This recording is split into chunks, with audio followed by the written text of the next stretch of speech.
Week 5 is approaching. The Titans are trying to work their way to 3-2. We got a lot to talk about this week. Last week's game, looking forward to next week's game. Let's get right into it. Sammy, start me up. Turn up your volume. Because you're about to listen to The Sick Podcast. Talking Titans. Ladies and gentlemen, 94 yards. Touchdown, Titans!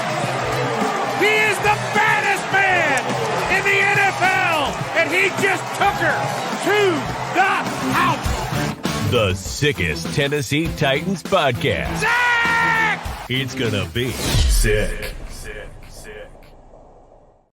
Welcome back, ladies and gentlemen, to another edition of the Sick Podcast, Talking Titans. I'm joined always by my two counterparts, Jarrett and Vin.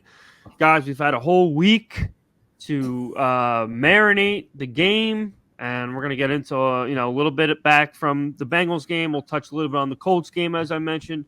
But before we start, guys, before we get into anything today, please make sure you like, comment, and subscribe.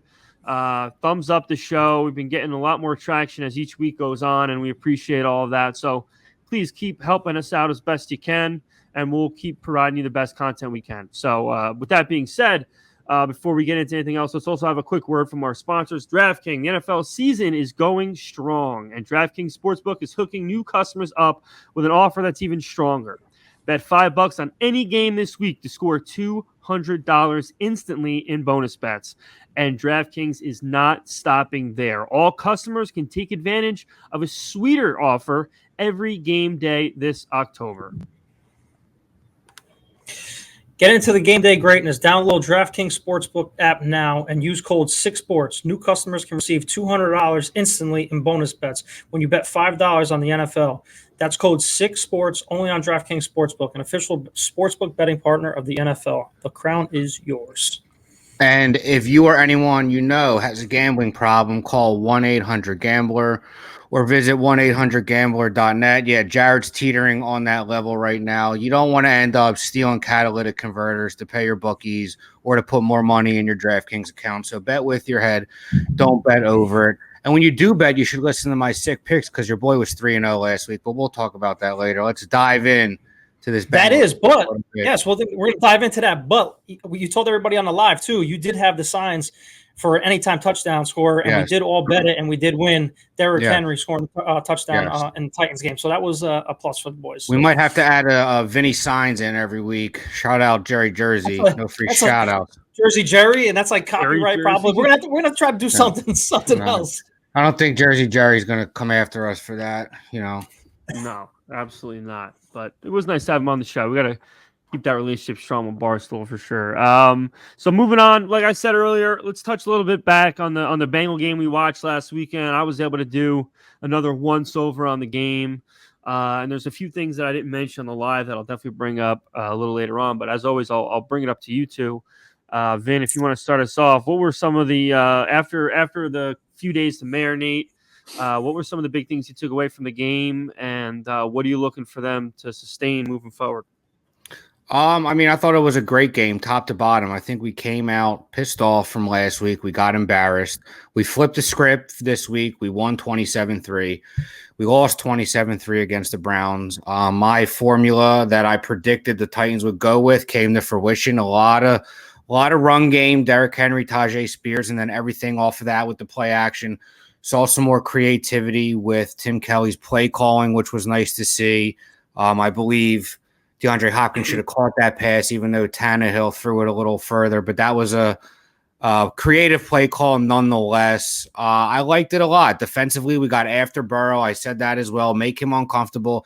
He's not healthy. Our guest last week, Bengals Genius, alluded to that.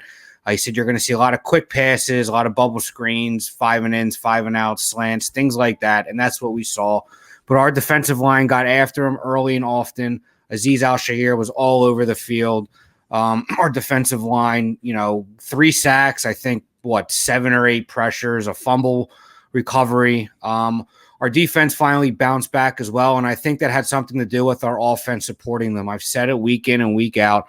A defense that gets no support from their offense is like a pitcher who gets no run support from their offense. You can go 5, 6, 7 shutout innings, but eventually, if you don't get any run support, it's not going to last forever. And finally, we got some support from our offense. We put up 27 points, which was great to see. Our kicker remains perfect on the year, knock on wood. It's always great to see. We never thought we'd say this 5 weeks into the season, but it was just a great performance top to bottom. But the only thing we need to do is sustain it into this week.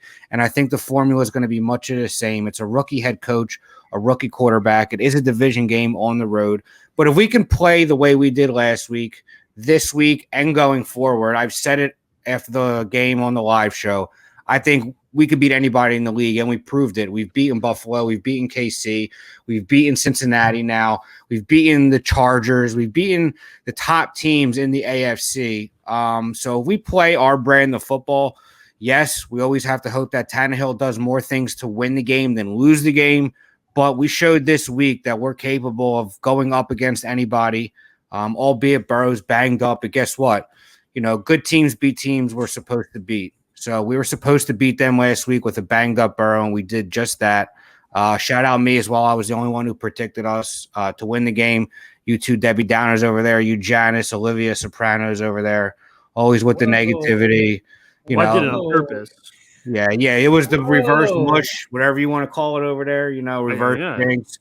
It worked, though. It worked. So maybe we'll do it again this week just to see if, it works again. But I'm excited to go to this weekend. Let's make a statement, have our first division game. The whole division's 2-2. So even though it's week 5, this is a game that might mean something at the end of the year. So I'm done my spiel. I'm proud of this team. I have to eat my words after what I said last week, but that's kind of what being a Titans fan is like. I think Taylor Wan said it on the Bussin' podcast that it's like being in an abusive relationship, the Titans. You don't want to leave because you always think there's hope, and then there is hope, and then they let you down, and it's just a back and forth seesaw that, the highs never last too long, the lows never last too long. You almost wish it would go one way or the other, but this is the life we chose, fellas. So that's all I got to say about that. That's all I got to say about that. Shout out Forrest Gump. Yes, shout out Forrest Gump. Listen, you hit on the defense. So I'm not going to even touch on that. So I'm going to go right strictly to the offense. Offense showed out 400 yards. They controlled the clock. I think they had 34 minutes to 25, like we were talking about on Sunday after the game. And the running game opened up lanes. And we had 173 yards, I believe, on the ground. So the running game starts up front with the offensive line. The offensive line had a great game altogether. Our boy Dilliard, 0 sacks, 0 pressures. I don't know if it was, he had a lot of help with the tight ends or anything, but he kind of held his own for the most part. The big thing coming into the weeks coming up now, we have the problem, like we said, NPF comes back. Chris Hubbard let up a pressure. That was it this week. And he's been nearly perfect all season. What are we going to do with this offensive line coming into the season? Like you said, we have a great problem to have, but are we going to mess this cohesiveness up with the offensive line? Now the MPF's back. Skaronski's going to be back now because we wanted the offensive line to gel. And right now it looks like they're gelling after this game. I'm not going to say, sacks could happen, but obviously I think the offensive line did a really good job. You guys think the offensive line did a really good job, but where are we going to be plugging these guys in coming back with MPF going down for the future? Well, yeah, obviously Skaronski's going to go right back to where he was, but outside of that, I think they got to just let it ride. I think NPF. You're riding with Dilliard? Yeah, until they give you. I mean, I'm sure he'll give him a reason to not. I don't think Dillard is good at all. I think he just had this was just whatchamacallit, an anomaly. I could be wrong. I hope I'm wrong. But the bottom line is, outside of Skaronski coming back, I think you leave everything the way it is. And then, you plug in NPF as a depth guy if there's someone that needs to take a break, whatever. And then when the time comes where there's going to be an injury, then you could put him somewhere where he's needed. So I don't think you should touch anything that's not broken right now, but we've seen it broken a bazillion times. So like I said, it's not if, it's when. Eventually something's going to go wrong again, and NPF's going to be put right into wherever that needs to be, and he'll get his chances. And then we'll see if he's the real deal or not. Because he kind of had a 50-50-ish, rookie year. So with all that being said, yeah, like I said, I rewatched the game again, or at least, about a half-hour condensed version. And just to, reinstate what I said a little bit as far as Ryan Tannehill's performance. Again, very content, very happy with it. But something that I really can't stress enough, and I just want all Titan fans to just be cautious of this, is that, again, even though we know he's capable of doing what he did, the only way you see it is if the run game gets going. And this Sunday was a perfect example. And the run blocking game, of the offensive line. That's why I brought up the Yes. offensive line, man, because Yeah. the offensive line's a huge key to this. Yeah, and then that helped. But history doesn't lie. And every good Ryan Tannehill performance is always on the back of an excellent running day. So, you just have to be content with the fact that if you want your best version of Ryan Tannehill, you better bet your ass you get that offensive line ready to go, and you better make sure the run game gets going. Between Spears and Henry. So, But listen, that run game, I mean, that our offensive line had looked, it's another frustrating part of the team. It seems like it's up and down every week, but it seems like this week we played a little better. And now we have 2 starters returning. So we could go from being, one of the bottom units to, hopefully one of the middle tier units in the league. And then maybe hopefully by the end of the year, when we figured out who our starting 5 are, that we could be hopefully, one of the better units in the league. But I mean, with Skoronski and Skoronski and MPF coming back, it seems like all of a sudden we have maybe, I don't want to jinx it because last time I said that we got killed by the Browns, a little depth on the offensive line. So we'll see. It's a good problem to have. I love Dylan Radunes. I don't know how we're saying his name, Radunes, but he's Whatever been at this point. Yeah, I know. I mean, maybe we can get him on the show, Sal. He's your buddy. He could tell us how it's pronounced. But I love saying that. Well, he is. He's your homie, Yeah, I guess I'm one of the 65 people he follows on Twitter. So so you should be honored. Anyways, I was very happy with the way our offensive line played, and of course, we need our line to play top tier, considering we have an aging quarterback who's inconsistent.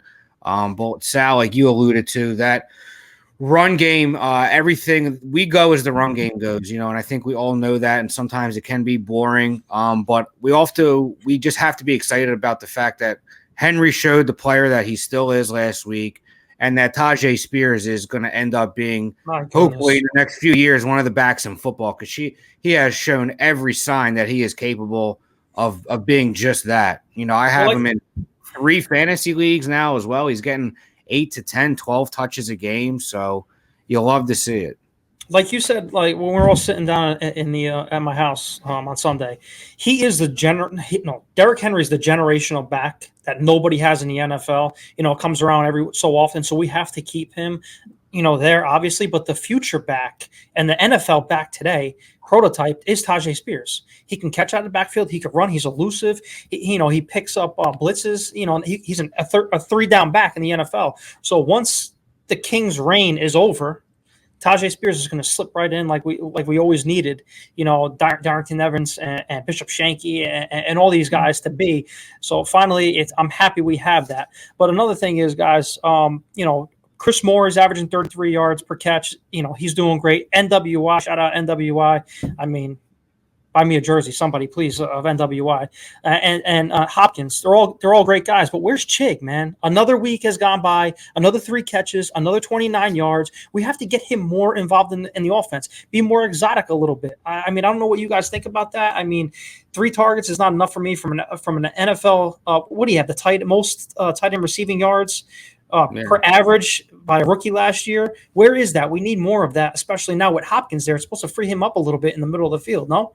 But about time your boy Josh Wiley showed up. He caught a pass. Josh Wiley, man, big athletic dude. Caught a couple passes. Maybe we start to see the emergence of him. But we'll see. I feel your frustration. There was a lot of hype on Chig this year, and who knows if it's a lack of design plays to get him the ball. I feel like last year we did more of that with bubble screens, with end arounds. We haven't seen that really. DeAndre Hopkins is a target monster. I think he's up to almost 30 targets through 4 weeks. So he's seeing 7 to 8 targets a game on average. Shammy, maybe you can get an official number on that. I know it's approaching 30. So there's some mouths to feed all of a sudden on the Titans offense. And shout out your boy NWI. Sal had a great tweet.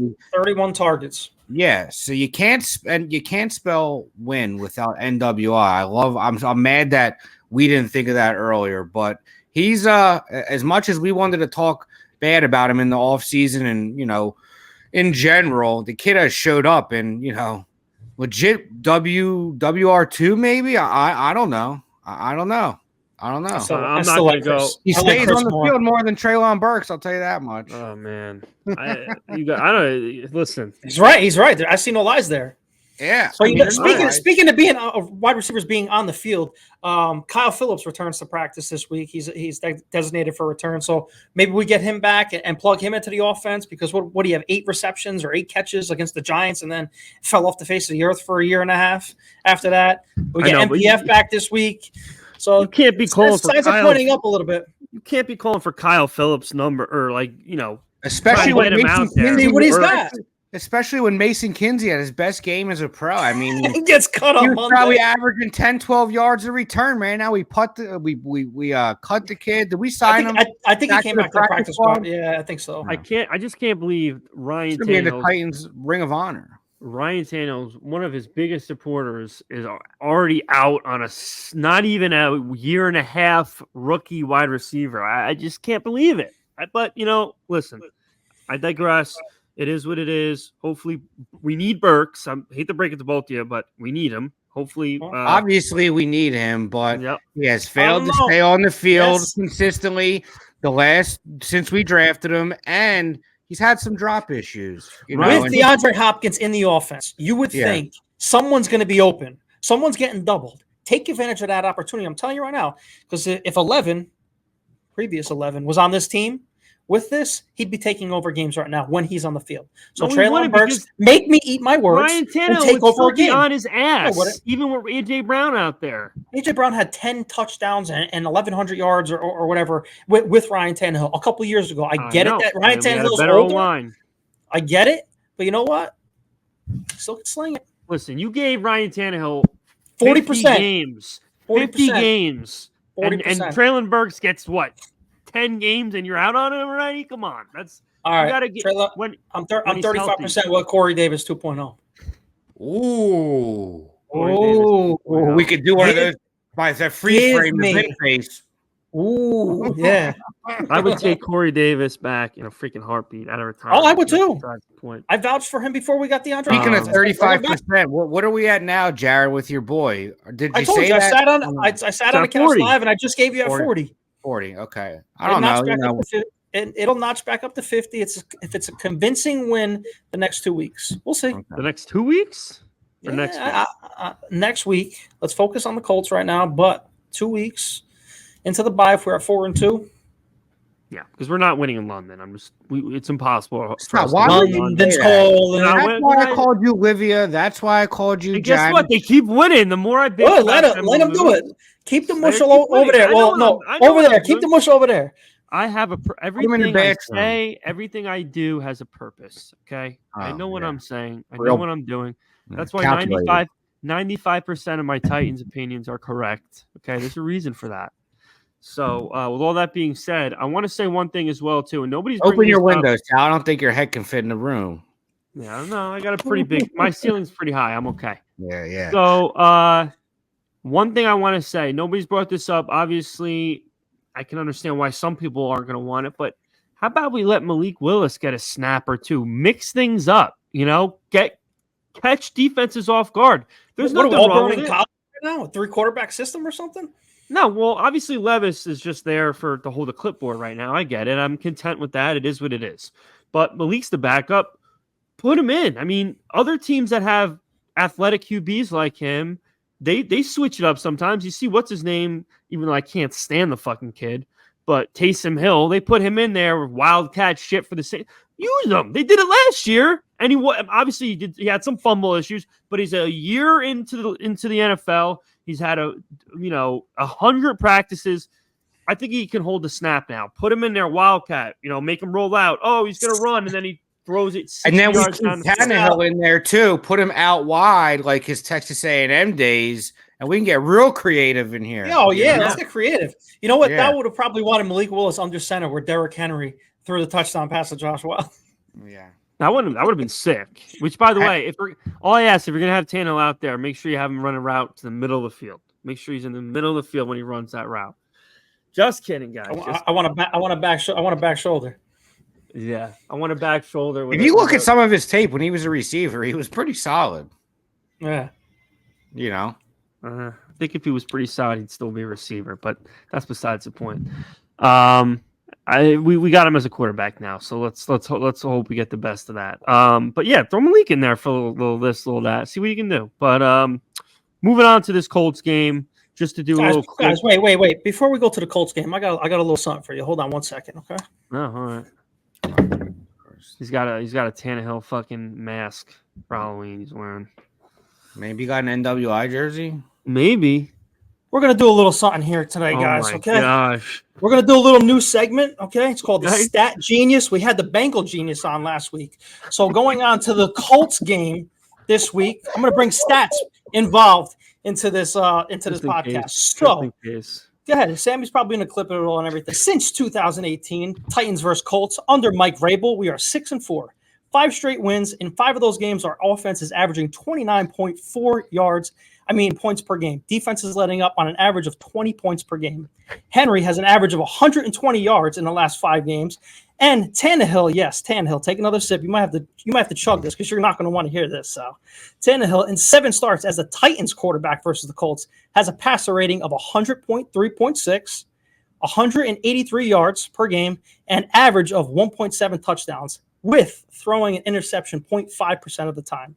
In the last 3 games against the Colts, Tannehill is sacked 3 times. I'm sorry. Did you say averages no. 1.7 touchdowns a game? Yes, that's about a 2 whole touchdowns per game. 1.7. Yes. Oh my god. We have a 5-game win streak with Tannehill at the quarterback. And I'm sorry, the last 3 games he's been sacked 8 times. I said 3 times he was sacked. So last 3 games he was sacked 8 times. Okay, stat so genius. little stat genius over here. I got another stat. Do me a favor because I already know the answer. Take your little stat genius computer and I want you to look up what Derrick Henry's fucking last 5 games against the Colts have looked like. I'll tell you. You don't even have to look. I said he averaged like 120 yards. Yes. So again, average of the last 5 is 120. He owns them. Derrick he owns Henry them, but owns them. Tannehill is only good when he has a premier rushing game at his disposal. So I'm gonna take my little stat genius stuff off now. All right, you can. All right, we'll see you next week against. That was good. I like that. What's your persona? What's your name? Your ego when you go into that mode? Do you have a stat name? genius. Stat genius. You kind of look like we had Bengal genius. He just flew off the tongue right there. I don't know. You kind of look like Where's Waldo. You also kind of looked like You look like the guy from Pee Wee Herman. What was the guy who read the fortune teller from Pee Wee Herman? Who had I knew you guys would get a kick out of something. I had to bring light. We had a great time on Sunday. I don't know. You kind of look like you look like you graduated high school, but you still sell weed to kids in high school. I couldn't really figure that look out. You're lucky. I was asking my wife if she can get the her college cap.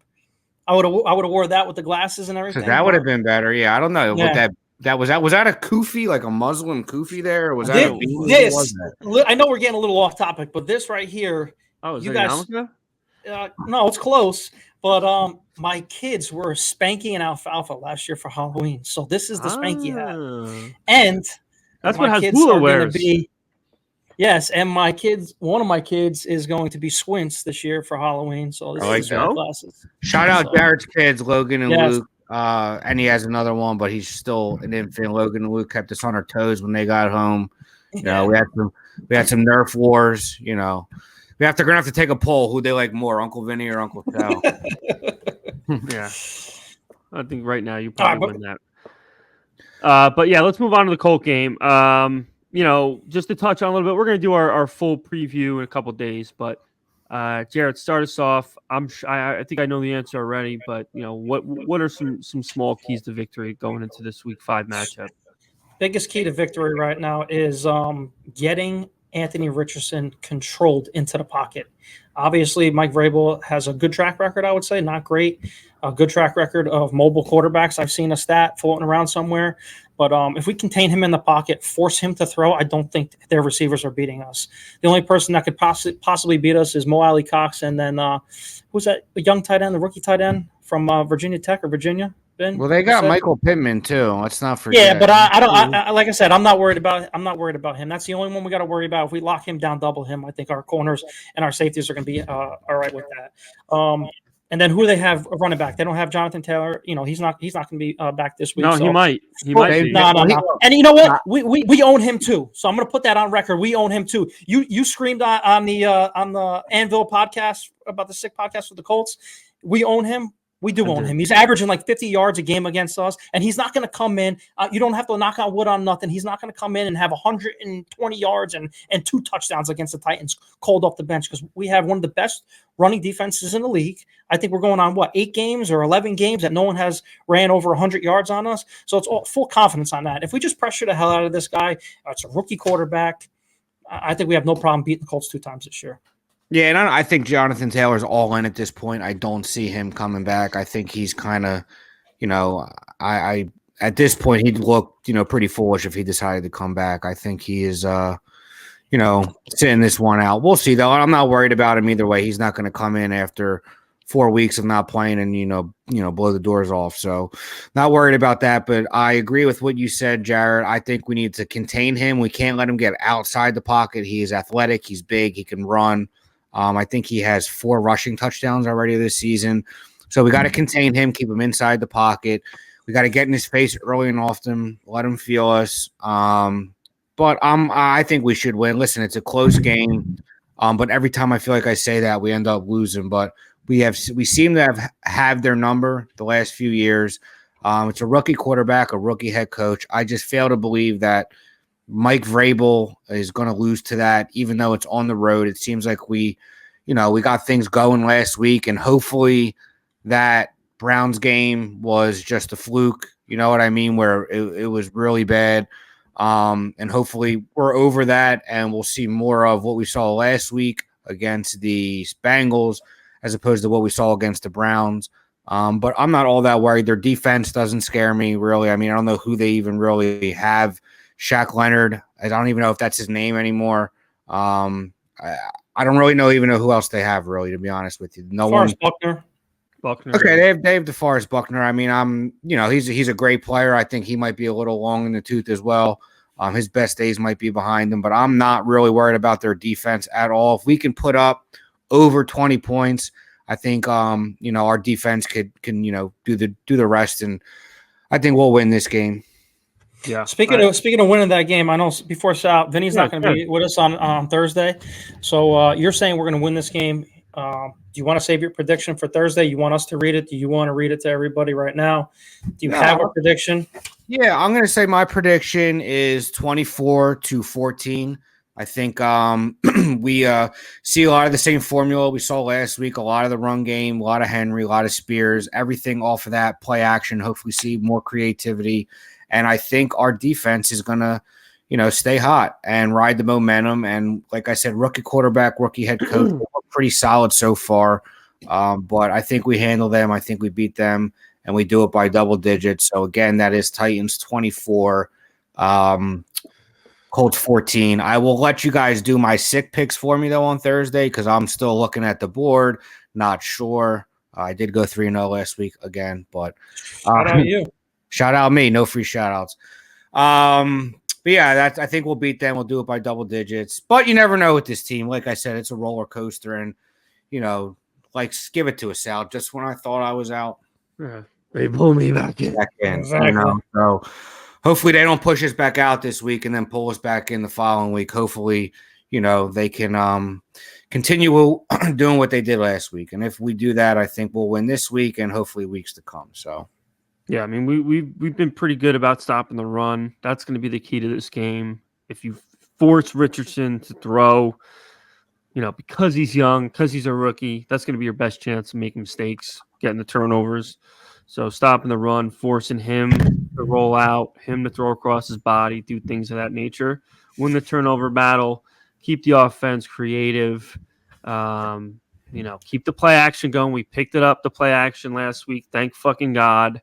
Continue to do that. As long as Henry continues to run with a passion like he did last week, we're going to be all right. This defense, when amped up, when supported, they can do it. They got enough talent. When the secondary's got some pressure, they can contain receivers, and that goes without saying, but a little bit more for this team as well because we still have a lot of youth in our secondary. So I'm excited. It's the first division game of the year, rival, and it's our first look at a guy we're going to be looking at for probably a very long time. So, that's the bottom line. So let's roll out for the night. Like I said earlier, guys, make sure you like, comment, and subscribe. We're getting closer and closer to that 1,000 mark, and any help we get, we appreciate greatly, and that's why we're going to continue to put out the best content we can. So, anything you guys want to shout out before we close out for the night? No, just Thursday. Hopefully, we got the rival show against Anvil, another sick podcast they do with the Colts. So hopefully, me and Sal can go toe to toe and hold it down while Vinny's out, and show the chumps over there that we're still the best in the AFC South. That guy was talking mad shit about Jonathan Taylor, and the guy doesn't even want to fucking play for the team anymore. Isn't that hysterical? It is confirmed. So we're going to go head to head against the Colts on Thursday night. So you're not going to want to miss me and Sal off the top rope. Yeah, I'm a little upset. Like the Hardy Boys and the Dudleys. Get the tables. Get the table. I'm a little upset I won't be there. I'll be on a catamaran boat in Key West, Oh, poor you. I know. Can we get like a face? Oh no, actually not a FaceTime. If you are, just take a picture, send it to us, and then we'll just put it on. I'm definitely gonna have. Look at how Vinny. Look at how Vinny is, and look where we are right now in New Jersey. I'm gonna have the turkey meat out all weekend because it's a wedding on the beach. I might not even wear a shirt, to be honest with you. So you got to take a picture. I'm sure Alyssa will love that. Like this, and then there'll be a banner that says Tannehill rocks.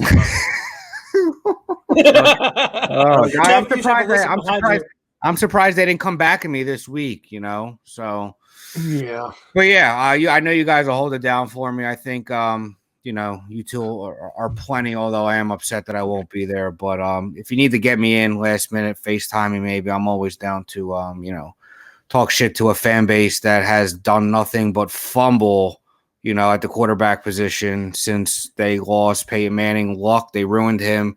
Tried to replace him with Rivers, Wentz, Ryan. And they have a dysfunctional franchise. It all starts at the top. And, listen, I'm not going to talk too bad about anybody. But anyways, that's all I got to say. All right, folks. Well, like I said, hope everyone has a great night, great day, great week. We'll catch you on the flip. And as always, tighten up. Sammy, send me out. And that's a wrap. Hope you don't miss us too much until next time. Follow the Sick Podcast Talking Titans on YouTube, Instagram, Facebook, Google Play, and Apple Podcasts.